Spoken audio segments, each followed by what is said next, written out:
What's going on, y'all? Nathan back with another video presentation. Hope you're all doing well. Hope you're having a great Thursday. Hope you're ready for a safe weekend as we get into Memorial Day. Um, Before we get into the video, there's a few things I need to say up front.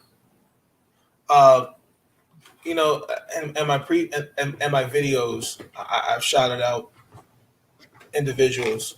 These three individuals that have given me the green light, honestly, to be comfortable in making content. And the growth that I've seen on this channel has been tremendous. And without their confidence and really without their support, I don't really know what this channel would be. Those three guys, they know who they are. Legends. Shout out to y'all. I appreciate y'all. Again, I appreciate the support I've been getting on the channel.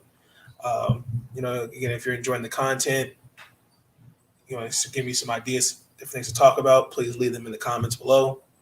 I don't mean to interrupt. I know watching this Bucks game against the Miami Heat. This series is a wrap. The Heat getting swept. I have confidence. I think they'll win a game, but the Bucks they're built differently against the Heat. I think this team is focused. I think Giannis is focused on one thing, and that's getting to the promised land. If you didn't check out last week's, the other night video, I encourage you to check that out. Had Sean Spencer from Let's Talk Football join me. We talked about the George Floyd and the George Floyd bill and how that stalled. And I got to also talk about recapping Mystics, Wizards, Orioles. Kwame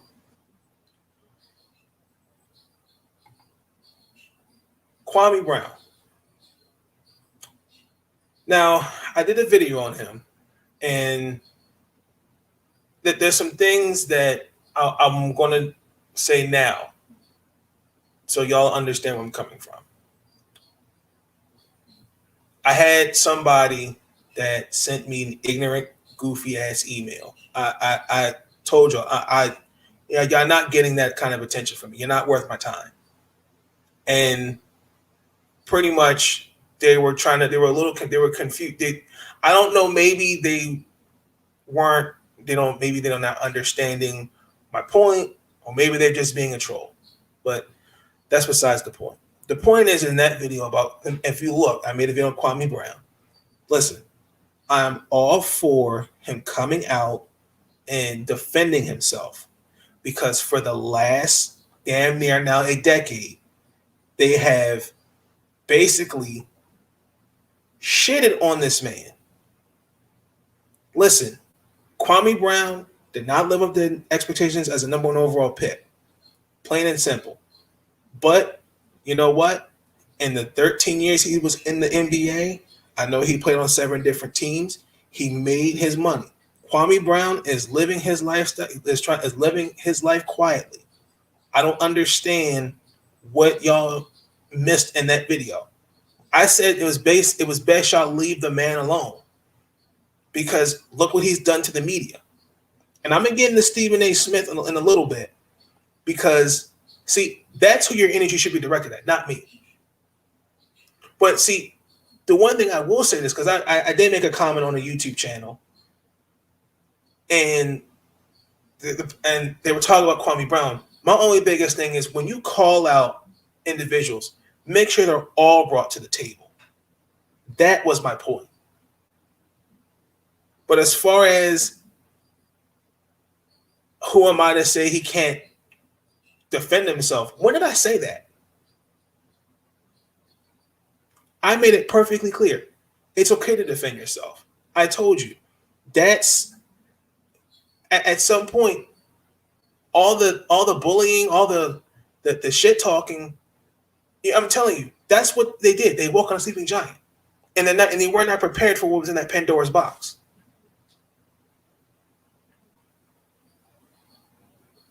I did say in that video, well, hey, some people would say, hey, that's kind of, thin skinned. But at the end of the day, he's a right to defend himself. So if you're to come at me with an ignorant, goofy ass email, fuck off.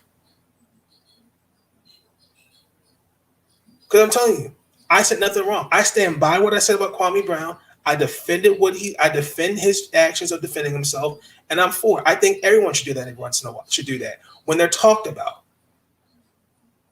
Hell, when people are on social media looking to clout chase,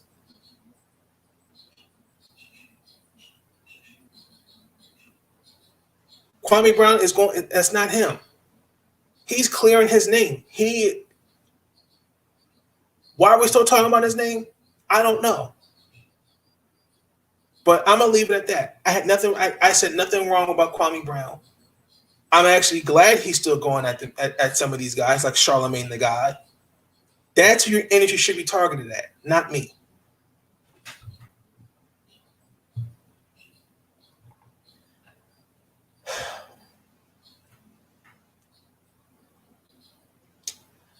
Liz Cambridge. Liz Cambridge is a center for the Las Vegas Aces. I think she is an all-star. I think she's a great player. She reminds me, she's very outspoken. I want to compare her when it comes to, when she speaks her mind, Draymond Green. But Liz Cambridge was in the news recently because the Las Vegas Aces play the Connecticut Sun. And Liz Cambridge, and I'm going to share the video in just a minute, essentially came out and said that the head coach, Kurt Miller, body shamed her. So we're going to watch the video. Someone sent you, yes, and it made no sense. It was goofy. The email was blocked, and I'm leaving it at that. I don't know. I feel like it was a troll, Cameron. Honestly, well, I think it was a troll. That's what I think. So we're going to get into Liz Cambridge.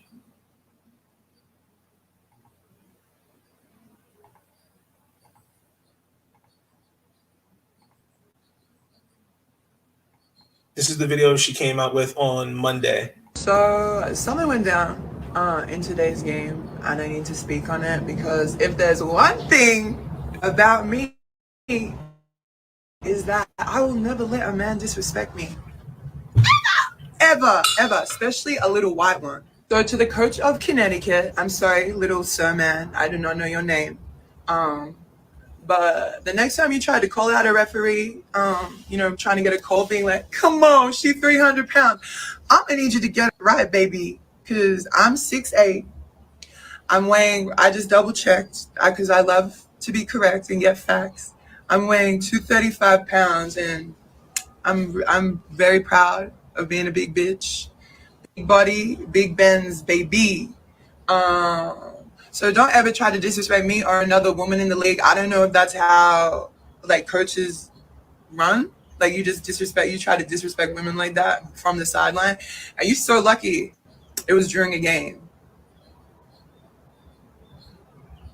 That whole part, you were so lucky that I was doing my job. So anyway, to that little man, whole little tiny, where is you? Stop trying to project your insecurities, baby.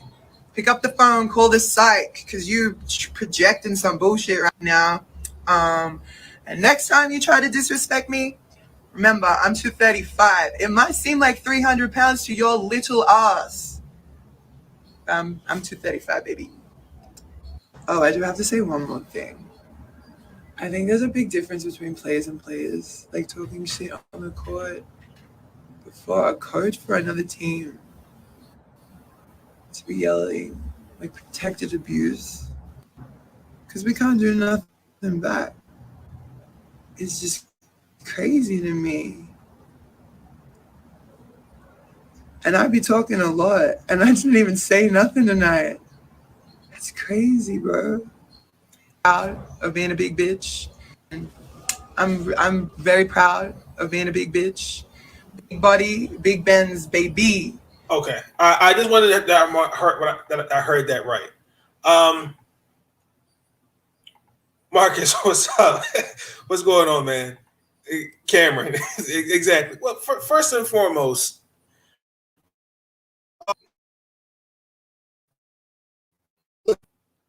like I don't. Okay, so he was fined, and Kurt Miller was fined and suspended by the WNBA. Let me say this: have we not heard worser than that? I don't care if it's women's basketball, the NBA, football, baseball, soccer, hockey. I've heard worser than that. Now, a coach, no matter what, is always going to complain to the ref. Ref, I didn't like that call. And players do it too. Players do it. So I think for her to come out with this 2-minute rant,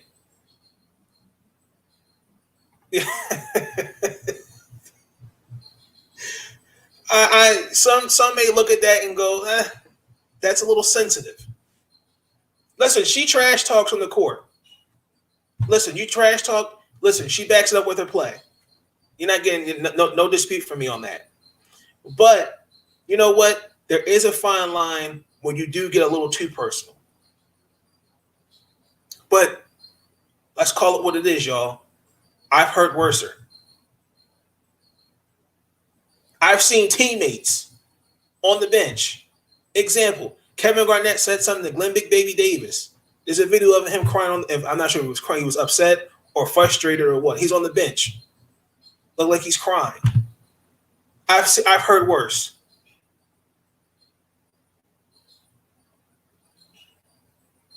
And it doesn't matter if you didn't say anything to him or not. If you feel that way, then you know what? That should motivate you a little bit more. Hey, next time we play them, I'm going to make sure I dominate DeWanna Bonner and Brianna Jones. Where they got a double team, where they got a triple team.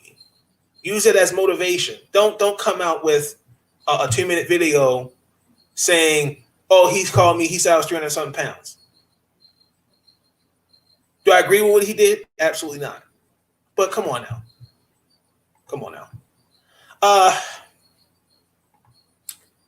Kalani Brown. She's not in trouble. She's one of my favorite WNBA ball players.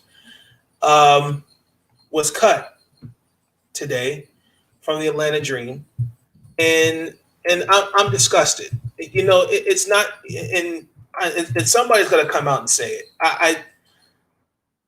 There is talent that is being very.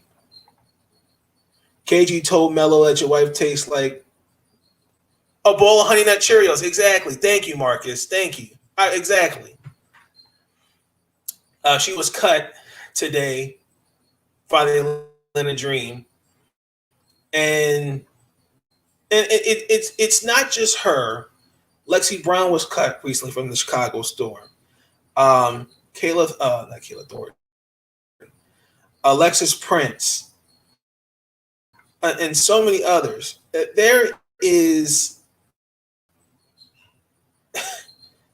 recent talent that I feel is that. I mean, they proved their worth and they proved why they should be in the WNBA. And Kalani Brown's one of them. Listen, I've seen what she can do at Baylor.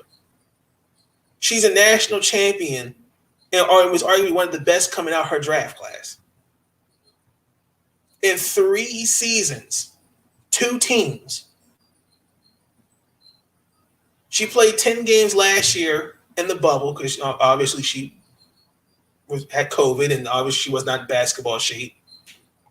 But she only played 1 game, average 5 minutes. I don't really understand what is it. I mean, we can sit here, we can make an argument about they need to expand the roster to 15. We need more we need more expansion teams. For a player like her, and it's not just her, Alana Coates from South Carolina. Why are they not on a WNBA roster?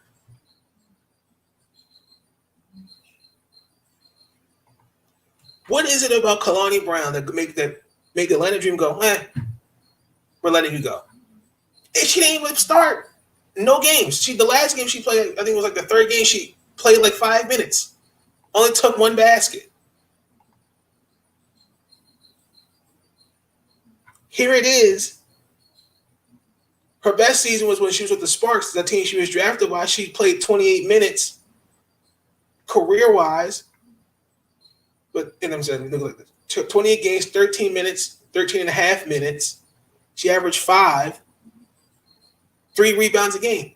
Look, this is a defender. She's capable of, she is a baby Shaq. She's just a baby Shaquille O'Neal, in my opinion. I wish the Mystics could sign her because the Mystics need somebody down low with Tina Charles, particularly when it comes in the post and on rebounds. And until Emma Mason comes back and Elena Deladon, they need a body down low to help Tina Charles. I believe Alana Coates should still be on this team. Hell, he could sign both. That's great.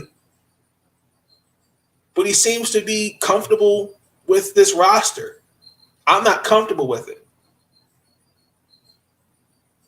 So I'm very frustrated that this is another player, one of my favorites, not really given the opportunity to show what she can bring to a WNBA roster after not even half the season. We're not even 10 games in, and we're cutting her. And yes, I know what a hardship contract is, but that's besides the point. I think it's disgusting. I think it's unfair. I think and I'm mad that the way they did it. And on top of that, they put a thank you, Kalani, on their Twitter. You didn't give her an opportunity. She only in the 11 games in the time she was there, you didn't give her an opportunity to show what she could really bring to the table. When I looked at this recent draft, I looked at their roster, I said, she's not going to fit here. I said it wouldn't faze me if they cut her.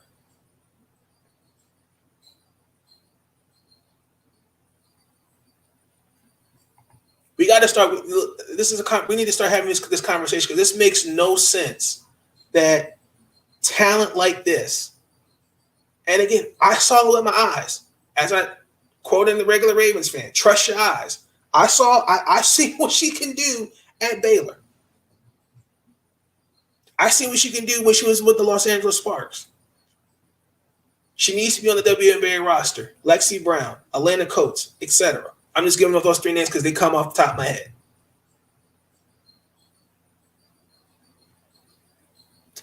It's messed up. Messed up. Washington missed play the Connecticut Sun tomorrow. Coming in off a victory against the Indiana Fever. I do see them winning that game.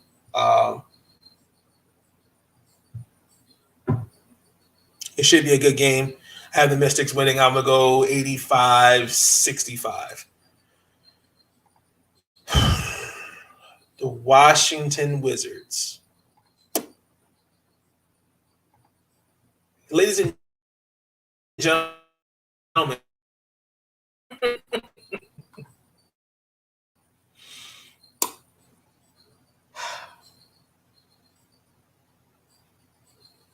this series is over. As much as it pains me to say that, the Washington Wizards are going to get swept. I don't really think Scott Brooks gets it. Does Scott Brooks know anything about adjustments?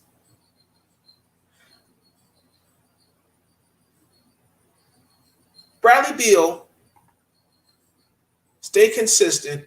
It was the second game in a row where he dropped 30. The defense, once again, was okay. But the shooting was Horrendous. Bertans had a donut.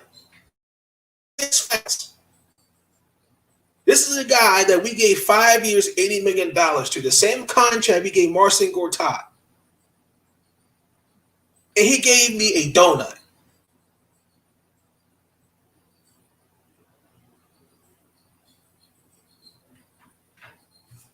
Wait, pretty much the whole damn season, where has he been? He's been inconsistent. And last night showed me why, you know what? I think if you're Tommy Shepard, I think you need to really find a trade partner. Because if this is going to be your result next year going forward, Lord bless you. Because Bertans showed me, wow, I wish we never paid him. Let him walk.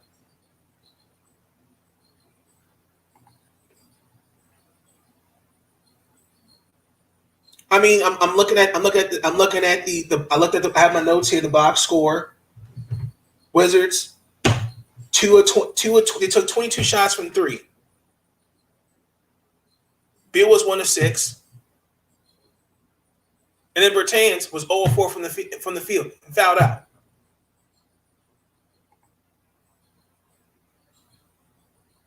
And don't get me started with the fact that even though Beal had 30 points, that fourth quarter, he was 1 of 6. Inconsistent.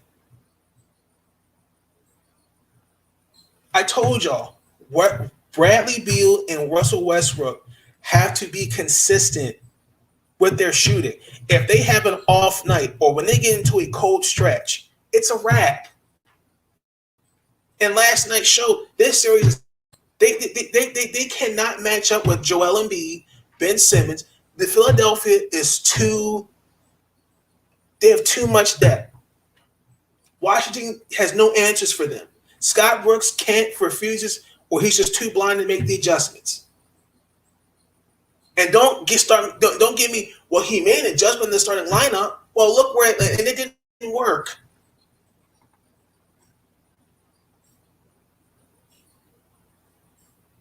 It didn't work, people. They gave up a 14-4 run in the, 3 or 4 minutes in the second quarter. By half, it was 71-57.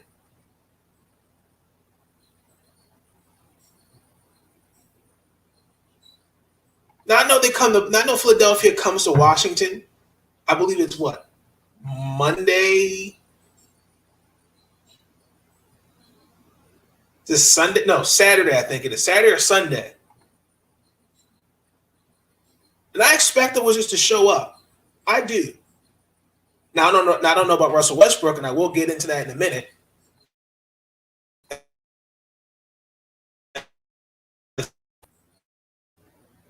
But this is ridiculous. They're down 12. Scott Brooks, you have to make the adjustment. He had 3 guards starting. I mean, Beal can play the 3. Westbrook, you can put him. I think he's really, you put him at the 2. But I told y'all, they can't match up with Philadelphia.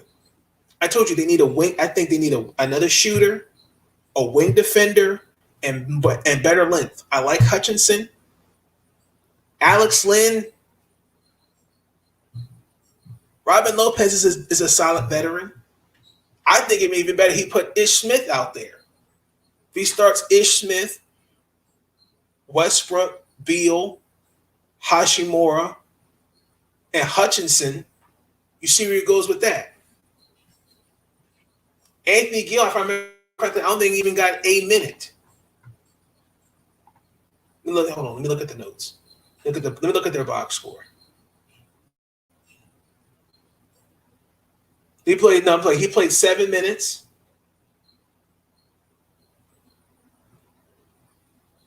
I think the next lineup, I think it should have Ish Smith, Russell Westbrook, Bradley Beal, Hashimura, and then Gafford.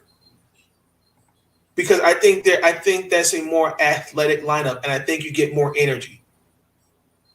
I mean, I like Nito and I like Lynn and I like Lopez. I would even put Robin Lopez maybe in the starting lineup. But if the Wizards can't make the adjustments,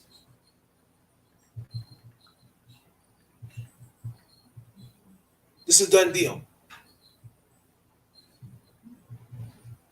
It's a done deal. Okay. Now I can really get into Russell Westbrook, and I'm glad this is actually a good segue. Russell Westbrook left the game early, injured. I think he tweaked his left ankle, I believe.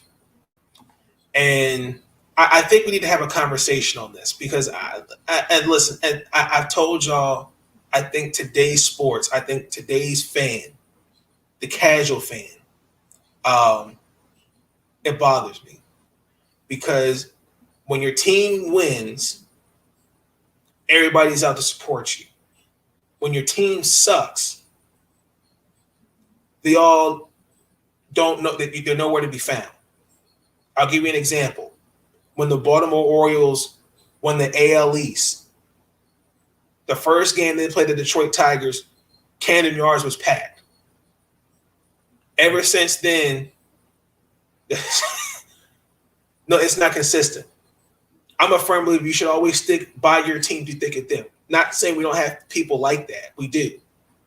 But I think when you're a fan to enjoy the game, not to be an ass, not to ruin the moment, not to spoil the fun, and make your city, make your team or the other fans look bad.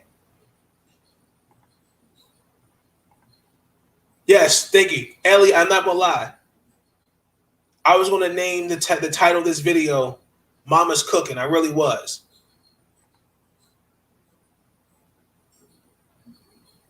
I'm gonna show you where we had an idiotic fan throw popcorn on Russell Westbrook. Also going to get into John Morant supposedly said that someone got into it with his family, and then 17, Scott Brooks without one of his main men, Russell Westbrook, here's the video. Evidently tweaked his right ankle a few moments ago, and as they were leading him off the floor, and fans come out and cheer, come out and boo, yell all you want. We encourage that. This is just plain stupidity. Somebody pouring some popcorn, and any athlete, being Westbrook or whomever, they are pumped with their adrenaline. He's probably feeling bad. His team may be en route here to losing this game too. Just a stupid thing to do. I don't care. 17. Well, y'all seen it?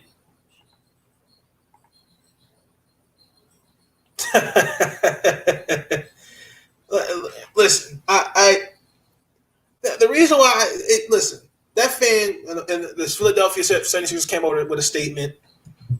Let me pull that out.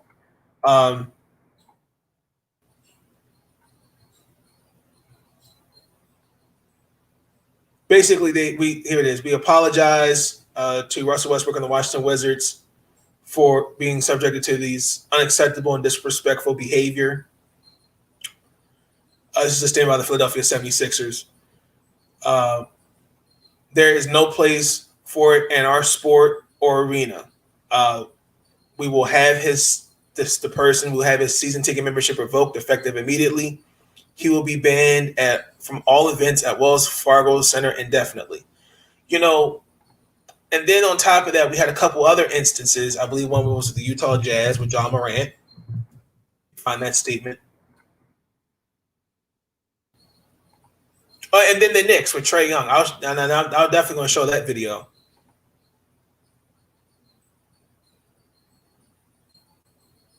Let's be honest, there are overly privileged people standing thousands thinking they're better than players.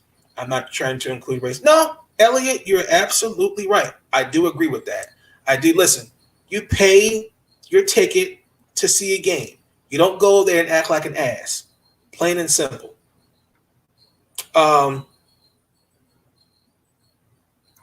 I'm going to show y'all John Morant. So somebody disrespected his family, and again, and let me say this because the fans back in the day are different from today. I know fans are going to say things that are, try to, shake the other team's confidence. But I think you cross the line when you do stuff with Russell Westbrook and John Morant. Because let's not forget that Mouse at the Palace, that was a black guy for the NBA. Whether we like it or not, it was a black guy. Because that situation could have been avoided. But I'm going to show y'all this on Bleachers Report.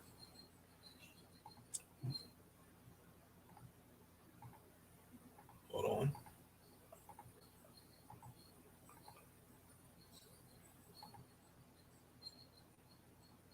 So the Utah Jazz, this is according to Mark Stein. I'll leave this in the description for y'all to see. The Jazz ejected 3 fans last night for their unruly behavior during Game 2 last night, which was a good game, by the way. John Morant, I gotta apologize. He's a star. He's definitely got this Memphis team. Watch out. So he tweeted out, as they should, my family should be able to cheer for me and my teammates without getting inappropriate shit said to them 100. So as I pull up the rest of the screenshot here from Mark Stein. So this was the Utah Jazz have zero tolerance for offensive or disruptive behavior. An incident occurred last night involving a verbal altercation during Game 2. Arena security staff intervened, and the investigation resulted in the removal and banning of 3 Jazz fans indefinitely. We apologize to all who were impacted by this unfortunate incident and condemn the unacceptable fan behavior. The Utah Jazz are committed to ensuring a safe and respectful environment.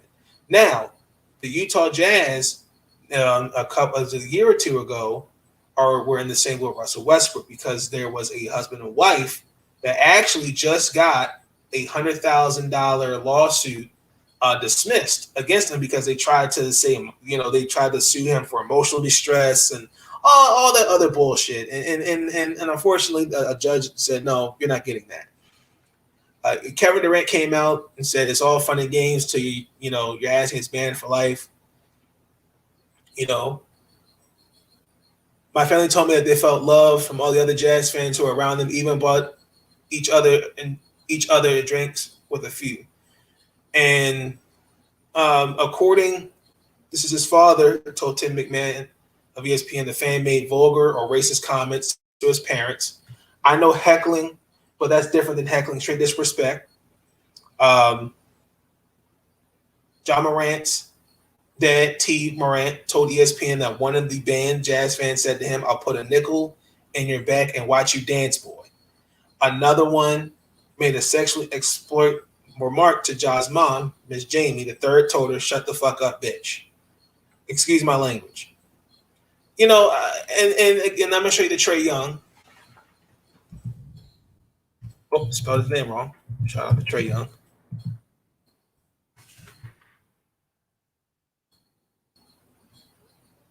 It's 18 field goal attempts. That goes back. Now, before the video gets started on this, I will say this: the energy at Madison Square Garden. The first Game 1, I loved it. I loved the energy. Into the third quarter, only Gallinari's made a field goal in this fourth quarter. Knicks were up 1 when Derrick Rose went to the bench. You kind of can see it right there. They went +9 and are +9 with him still.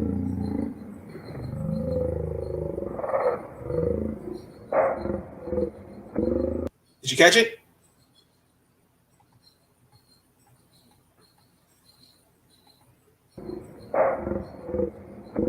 Right there.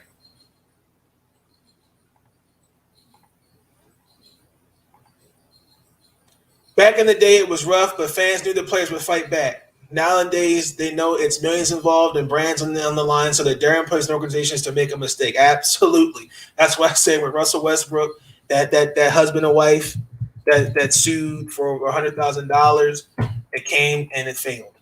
I'm saying it was a $100 million lawsuit, not $100,000. I apologize. This was in March of 2019. They weren't going to get anything. And then the Knicks, they also banned the fan that spit on Trae Young. We're going to take a look at that statement. Excuse me. This is according. Crazy, it is. I agree, Elliot. It really is. So we're going to get into that. And I'm going to leave all this in the description for y'all to see. Right here.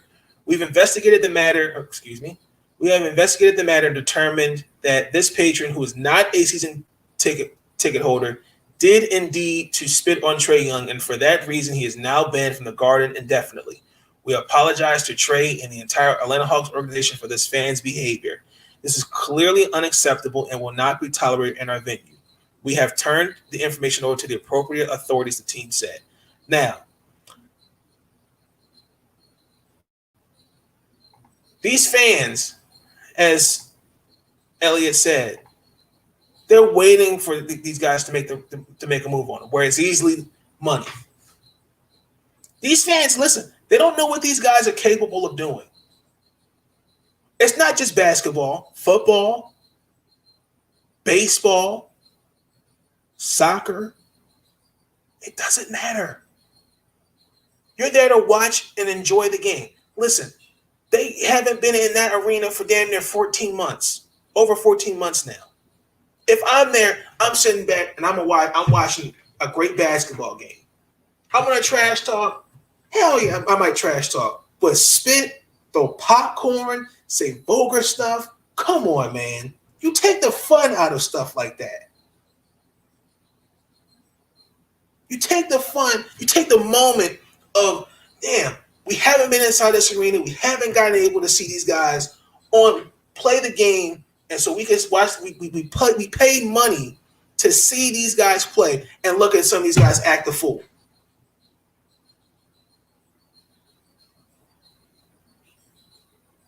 This is the problem. This is the problem we have in today's society.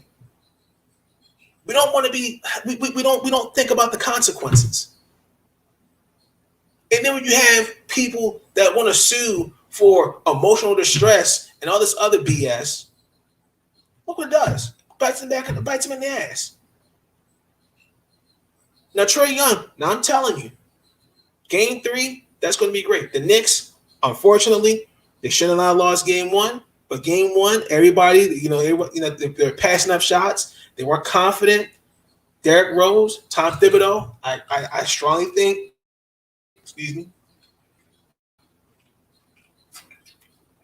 Tom Thibodeau needs to give Derrick Rose the starting job in Game 3. He needs to take the pressure off Julius Randle. Derrick Rose has been in these moments before. Trae Young and the Hawks, they're going to be ready Game 3.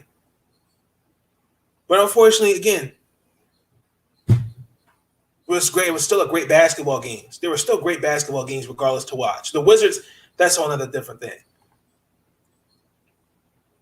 But the moment was, if the football field was close to the fans, well, I'm glad you brought that up because there is an instance. He went to Maryland. Quentin Jefferson. He played for the Seahawks.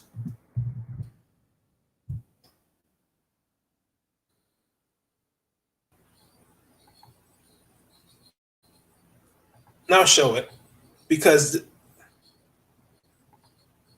he wants Rose to carry the second unit. Yeah, I agree, but I think when he told him last night, you're going to be out there starting in the second half, I think that's the adjustment that he has to. He's going to ride that momentum for Game 3. For sure, I agree he wants to carry the second unit, but I think they help Randall out and help take some of that pressure off. I think again, I kind of noticed I'm not comfortable taking that shot and different things like that. I think guys got to calm down in Game 3. But I agree with that. Here's just another example. Second Seahawk player, and if they thought, and I thought he might have been coming out as a peacemaker, if they thought that they would not have penalized him, but they did anyway. And now there's a Jacksonville fan going at Jefferson. And you don't want to get, there's security there. You don't want them to get involved. And he's been ejected. He should be headed to the locker room. Now they need to get somebody from the Seattle staff to walk Quentin Jefferson into the locker room. And look, somebody threw something at him from the stands and it landed out. Security needs to take care of this to make sure fans should not throw things. Those fans will be ejected from. You see what I'm saying? Just stuff like that. People don't know what these guys are capable. He was going to go on those stand and whip that guy for that person's ass. Oh, I have plenty of examples to show you. We got some fans that don't know how to carry themselves at a sporting venue. They take away the fun. There was one recently with the Astros versus the Dodgers. Apparently, it was supposedly it was a husband, and his wife, or whoever she was. Marcus Peters almost fought someone. Yes, he did. I think maybe thinking of referring to Jalen. I think maybe thinking about Jalen Ramsey on that one. But there's numerous examples. With it was the hold on, let me see if I can find it real quick.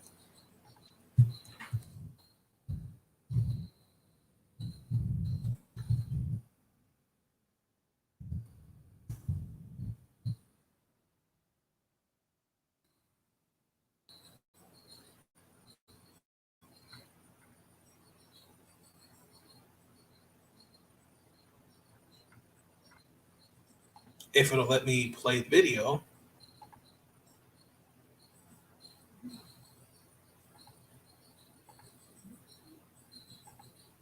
Nah, bro. It was in the football stands with some fans in LA. Okay, we can take a look at it. But I want to show you now. I want to give you another example of where, and the point that I'm trying to make is that these things they take away the fun and then sitting back and enjoying because they're paying tickets. Well, you think it's intense between the Astros and Dodgers between the lines. Got out of control tonight with the fans there at Minute Maid Park going at it. No word on what caused this fight in the stands, although I have a kind of an idea of what may have happened. Trip to the concession stand, maybe. Security stepped in. They broke it up. But those guys, their nights were done. They were escorted out.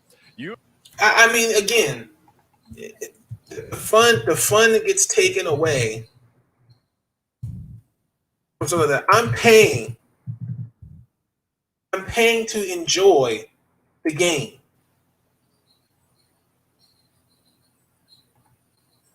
This might be the game you're talking about, Marcus.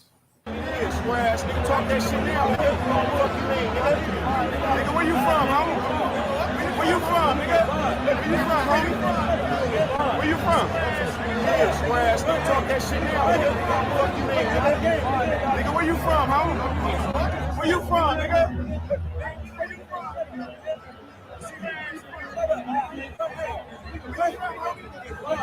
from, homie? Again, I'm all for trash talking. I'm all for that. But there's certain. I think you, as a fan, we cross exactly. Thank you, Ellie. You cross a line. There's certain lines, and again, we have fans that are going to do that. Plain and simple. Plain and simple. But there has to be a line in the sand drawn. I agree with what the Knicks did with their fan, what the Jazz did, what the Philadelphia 76ers did. You ain't going to be coming to my sporting venues cutting up, act like a fool like that. You just not. You just not. Fans, we got to do better. We haven't been at a sporting venue for 14 seasons. 14 months. Should alcohol be served at games? That's a good question.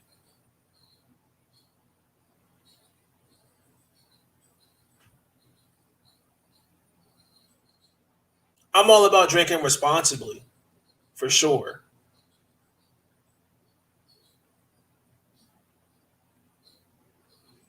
That's a good question, Elliot. That's definitely good. That's definitely a good question for sure.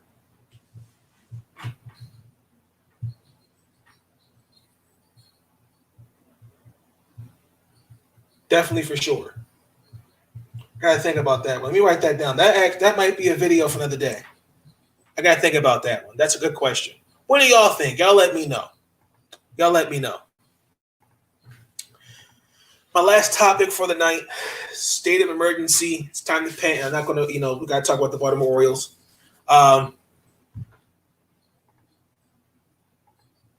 There should be a limit, but people pregame, okay.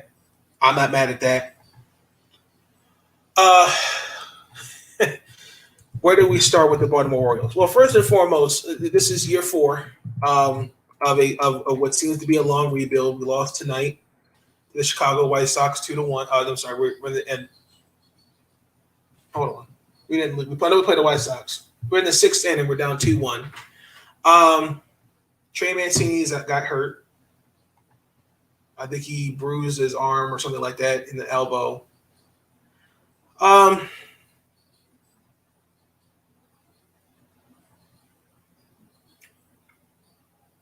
I think ever since the no-hitter,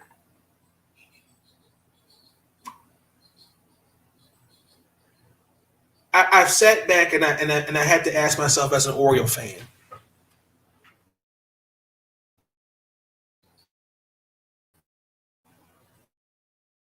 no,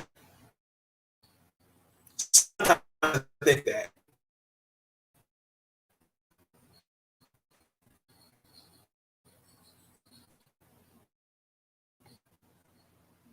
Lost 6 games.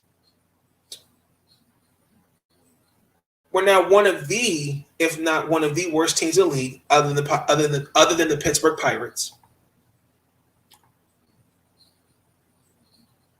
The bullpen is terrible.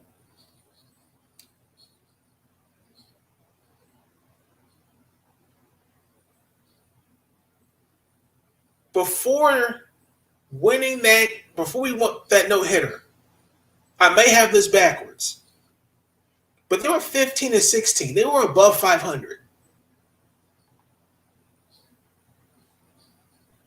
Now, at the rate that the Baltimore Orioles are going, they are on pace to, I say, lose 110 games. I understand when you rebuild, it's all about patience and then X, Y, and Z. But the last for me now 2 weeks, my patience is all but running thin with this team. You have Chris Davis, who's out for the season. I didn't even really pay attention to Chris Davis. I saw him in spring training, but when he came out, said he had to get hip surgery. He talked about 110. That's what I predict. I mean, at the way we're playing and the way the season's looking, I mean, you can't. I don't really know where else this team can go. I applaud what Mike Elias is doing. He's building from the bottom, the farm system. I understand last year with COVID and not really having a year, we lost a minor league team, not just us, but the other teams lost a minor league teams as well because of, for some unknown reason, makes no sense to me. Brandon Hyde, we might need this. We need to. I'm not saying he needs to be on the hot seat, but we need to say, hey, listen, Brandon, you know what? You're not making the necessary adjustments that you need to be making. Outside of John Means and maybe Paul Fry and another reliever, maybe those two.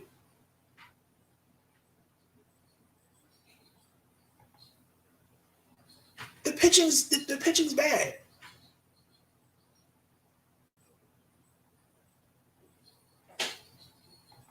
Now the defense is shaky.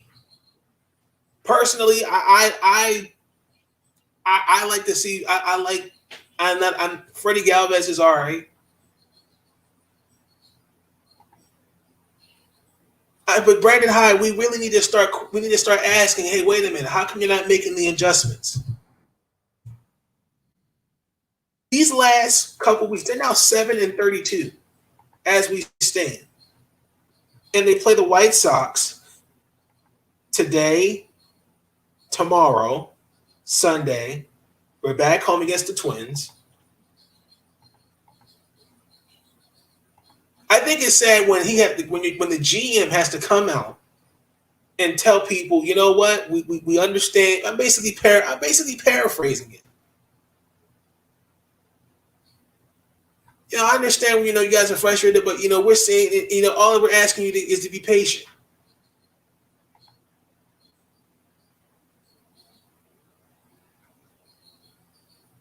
Now, there are some bright spots with the team. Trey Mancini leads the league in runs. Trey Mancini needs to be, in my opinion, he's playing like an all-star. He deserves to be an all-star, and he deserves to be comeback player of the year. Cedric Mullins, I would say, should be your, in my opinion, most improved player. I believe he's batting what? Like, I know it's below under 300. Then you have John Means, who's essentially who's a guy you want to build around.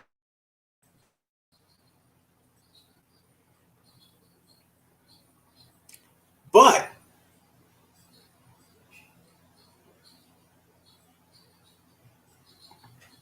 this is. I'm not saying I'm done with the Orioles, because listen, I stick by my team through thick and thin. I had to endure before Buck Showalter came in here and got the Orioles to win the AL East and of course lose to the Royals in the conference finals. Before that, I had to endure 14 years of mediocrity. This team will be a contender in the next couple years. You can bet on that. But I'm disappointed in the play the last now 18 games from the Baltimore Orioles. Brandon Hyde's got to make the adjustments.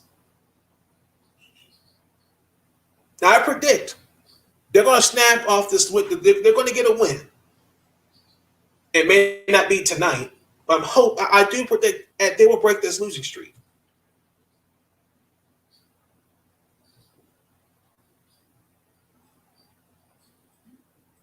But Mike Elias, when you rebuild, make sure you have veterans. When I mean veterans, I mean you can compete, but don't just put any regular random team out there and say, try to do the best you can.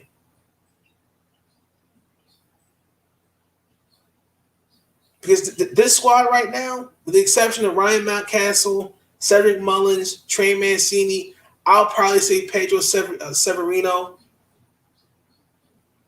At the rate the Orioles are going, I predict they could lose 110 games. If you push me, 115.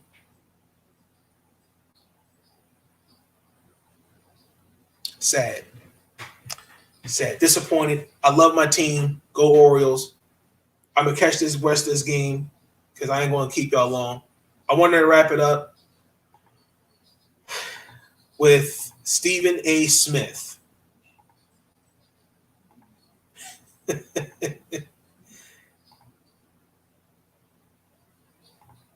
Elliot, can I get the hold on, let me find that comment again, because Elliot, this is a great comment. Stephen A. Smith,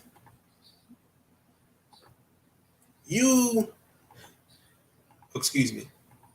Listen, for exception of a couple other people that got me really into why I wanted to become a journalist, I love his story, where he comes from. Do I agree Stephen A. goes a bit too much? Yes. In this case, let's play the tape. Things to do with my time. But Kwame Brown wanted my attention. Well, you got it now. I didn't want to have to do this, but he made me.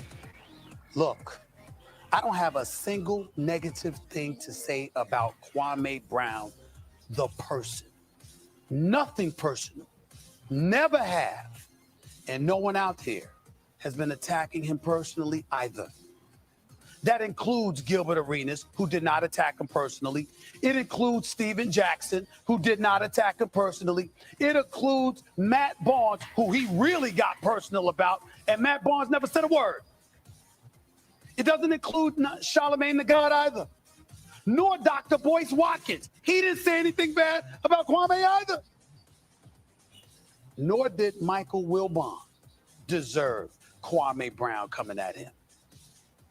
But Kwame Brown's been getting personal with everybody these days, talking a whole bunch of smack, saying we don't support black men. Really? Really? Please. The only negative thing anybody ever said about Kwame Brown is that he couldn't play a lick of basketball. Newsflash, that wasn't a lie. When you put yourself and you put your game out there in the best league in the world, people can comment on it because you're putting your talents on public display. Before I go any further, join me in taking a look at this man.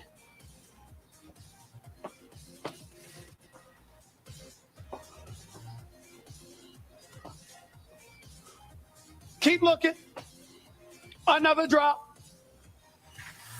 Keep going. Keep going. Another He's one. so wrong for this. Did I miss anything? Keep going. Here's another one. This is just with the Charlotte Hornets. All right, keep going. Keep going. The man played for 7 different teams. I got put wide open layup, miss. Keep going. Keep rolling them. Keep rolling. This is Shaq. Keep going. Hey, go ahead. Watch this. Look at that pass from Steven Jackson. This is not right. His former teammate. You see? You see that? Here it is again. Another drop. Another air ball in the lane. A layup. An air ball layup. Keep going. Keep going. Getting dunked on by Brook Lopez, who can't jump. Look at this right here. Keep going. Keep rolling the tape. Look at that pass. First of all, he traveled on the pass before he threw the pass. Keep going. Here we go. Oh, my Lord. Keep going.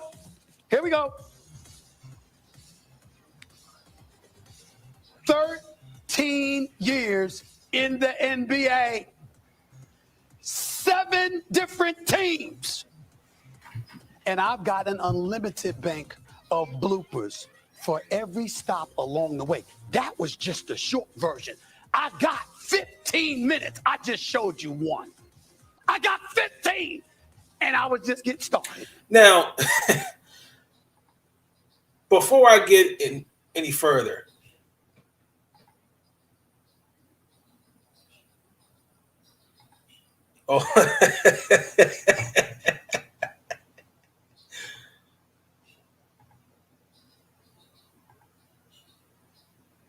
Well, see, to the person that sent me that goofy ass email, what I'm saying. See, A. Smith, he can criticize on the court. Now, with him, all that, I don't know. But you got him to respond, he responded. Now, me personally, that's not how I would respond it. Now, I did my research and make sure that everything because he did call it Michael Wilbon, Dr. Bruce Watkins. Michael Wilbon never said anything negatively about Kwame Brown in terms of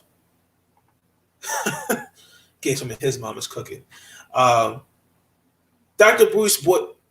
Well, I don't really follow him like that, so I'm not really sure about if him or Kwame Brown. I'm not sure about that. But as far as the video, I think that's a bit too much. He definitely he got Stephen A's attention, and look what happened. Now I will point out that Elliot did mention that when you spread your message. People respond with emotion, and yeah, I've seen some of his videos. I appreciate you educating me on some of his videos. I really really appreciate that.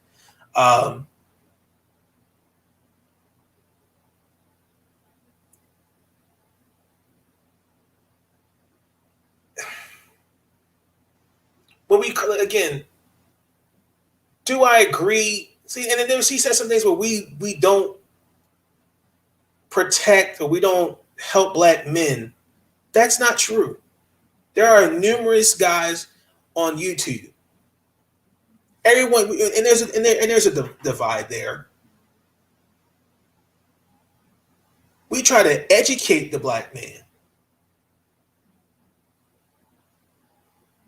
as best as we can. Listen, you can lead a horse to water, but you can't but you can't force that horse to drink water. Bro, Kwame did the most. How people respond, it's fair. I agree with that. I agree with that because when you respond, people respond with emotion, and the gems get lost. That's what I was trying to say in that round. And the person who sent me that email over the head.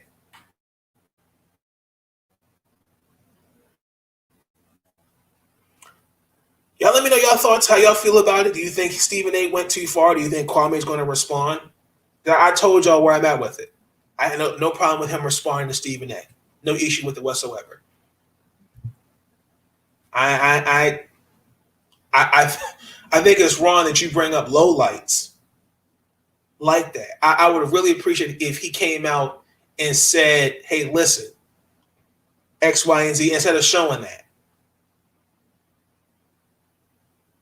Because again, unfortunately, that's what black masculinity is. We have a conversation. As black men, let's squash this. Let's talk. Instead of this going back and forth, taking shots at each other. No.